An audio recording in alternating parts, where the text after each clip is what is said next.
তো তো আলহামদুলিল্লাহ আমাদের ফ্লাশিং শেষ। তো আমরা ফার্স্টে ডালছি কিন্তু আর ইলেভেন ডালার পরে ডালছি নাইট্রোজেনটা ফ্লাশিং করার পর আমরা লাস্ট তারপর ডালছি কোনটা 22 নম্বর গ্যাস, যেহেতু এই এই আমাদের ইউনিটটা 22 নম্বর গ্যাসে অপারেট হয়। আমরা ডালছি 22 নম্বর গ্যাস দেওয়ার পরে এখন লাস্ট আবার আরেকটু নাইট্রোজেন দিয়ে ফ্লাশিং করে দিচ্ছি, কেননা ভিতরে যাতে কোনো আর ইলেভেন না থাকে। কোনো কারণবশত যদি কোনো কারণবশত আর ইলেভেন থেকে যায় তাহলে কি হবে, কম্প্রেসার কিন্তু জ্বলে যাবে, কারণ আর ইলেভেন এটা কিন্তু একটা অ্যাসিডের মতো। আলহামদুলিল্লাহ আমরা কম্প্রেসার বসাইছি এবং আমাদের কম্প্রেসার সাকশন সাইজ হচ্ছে 3-4। হ্যাঁ, এটা হচ্ছে 3-4। তো এখানে আমরা আমাদের আগের একটা ইউব্যান্ড ছিল, ওইটা আমরা ব্যবহার করছি। আর এটা হচ্ছে 5/8, এটা হচ্ছে 5/8। তো 3-4 আর 5/8-এ আমরা দিব হচ্ছে একটা ইউব্যান্ড করে, এই 3-4 আর 5/8-এ আমরা এই যে এরকম সুন্দর করে এটা এখানে লাগাই দেবো। আর যেহেতু ওনারা রোটারি কম্প্রেসার লাগাইছে, তো ওই পাইপটা তারা চেঞ্জ করছে। এখানে কিন্তু হাফের একটা পাইপ ছিল, তো আমাদের কম্প্রেসারের মাথাটা হয়েছে হাফ, ডিসচার্জের মাথা হয়েছে হাফ। এই যে আমরা এখানে হাফ দিছি, আর 3/8-এর এখানে ভিতরে ঢুকে আমরা এখানে ব্লেজিং করে দিব। আর আমি প্রত্যেকটা ভিডিওতে বলি যে কম্প্রেসার ছোটো হোক বড় হোক, ব্লেজিং করার আগে কিন্তু চেক করে নিতে হইব, কেননা এগুলো জ্বালাই করার পরে কিন্তু কোম্পানি কিন্তু কম্প্রেসার কিন্তু ব্যাক ফেরত নিব না। তো ওই যে আমি কানেকশন করে ফেলছি, কম্প্রেসারটা আমরা এখন ম্যানুয়ালি চালামু পাম্পিং ঠিক আছে কিনা টেস্ট করার জন্য।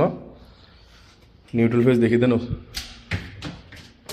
ওই যে মুরব্বী কানেকশন দিতে আছে, নিউট্রাল ফেজ আমরা দেখে তারপরে কানেকশন দেবো ইনশাল্লাহ। তারপরে আমরা এখান থেকে যদি কন্ট্রাক্টর পুশ করবো তখন আমাদের কম্প্রেসার ইনশাল্লাহ চালু হয়ে যাব।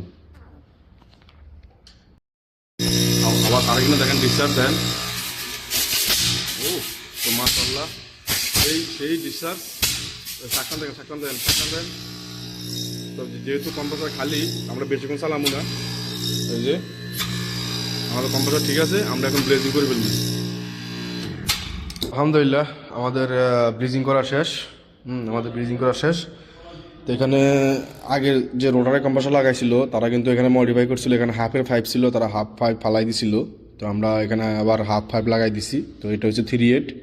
তো এখানে ব্লেজিং করা লাগছে।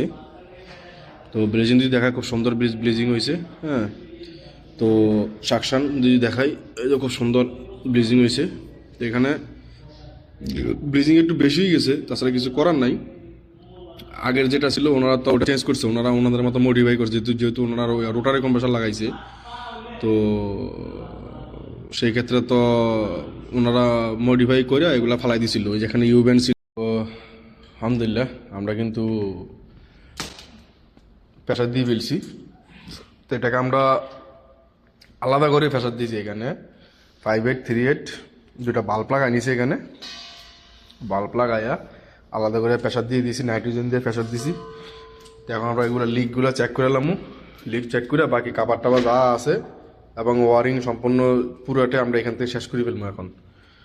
তো আগে এখন আমরা এই যে সাবানের ফ্যানের দিয়ে আগে লিকগুলো এখন আমরা চেক করবো সুন্দর সুন্দর করে। প্রেসার দিচ্ছি আমরা প্রায় 250 PSI প্রেসার দিয়ে রেখেছি।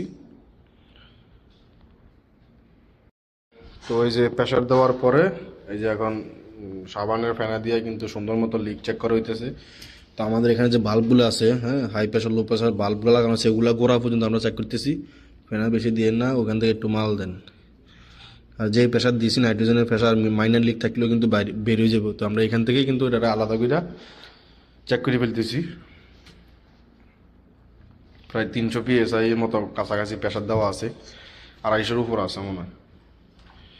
এতটুকু যথেষ্ট, আমার কন্ডেন্সারের জন্য এতটুকু যথেষ্ট, 200-250-300 PSI যথেষ্ট। তো কম্প্রেসার হচ্ছে স্কুল কফলেন্ট,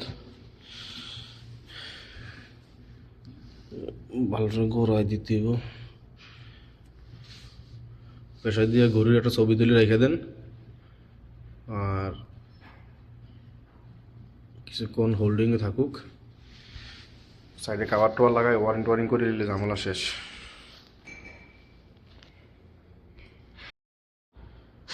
তো আলহামদুলিল্লাহ এমনিতে কোনো লিক নাই আমরা কোনো লিক খুঁজে পাই নাই। তবুও আমরা কিছুক্ষণ ঘন্টা 2 ঘন্টার জন্য আমরা এটাকে এভাবে ফিটিং করে ফেলাই রাখবো, কারণ বাইরে প্রচুর গরম, আমরা এখন বাইরে যাব না। তো ওই সময়টার ভিতরে লিকটা হোল্ডিংয়ে থাকুক, আর সরি আমাদের প্রেশারটা হোল্ডে থাকুক। আর এই প্রেশারটা আমরা কাজে লাগামো ইনডোরের জন্য চিন্তা ভাবনা করতেছি।